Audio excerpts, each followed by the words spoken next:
Í þessum hluta æfum við algeng hugtök sem hafa háa birtingatíðni í texta. Æfðu hvert borð afar vel og flýtið ykkur hægt. Ég leyfi mér að segja að þessi orð birtast í hverri einustu línu í hverri einustu bók. Að læra þau vel, helst eins og páfagaukur, mun skila sér beint inn í lesturinn, bæði í formi meiri hraða og meira úthalds.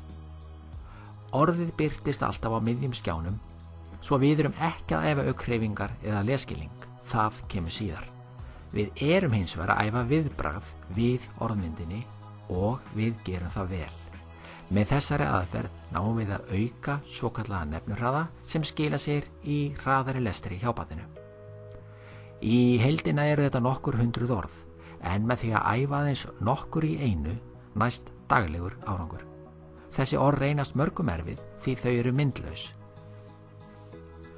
Myndlaus hugtök hafa óskýra mynd eða merkingu og festast því síður í minni en myndræn hugtök eins og til dæmis sól.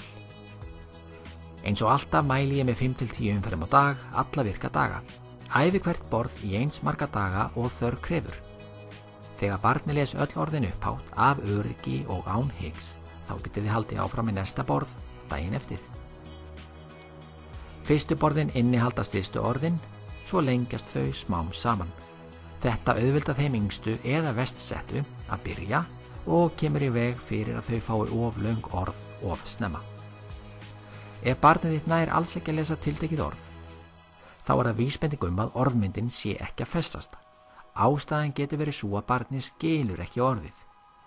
Þá getur hjálpað að skrifa orðið niður á blað, útskýra merkinguna fyrir barninu og jafnvel láta það stafa orðið til að ganga úr skuggum að það innihaldi ekki bókstafi sem barnið á erfitt með að þekkja án hiks.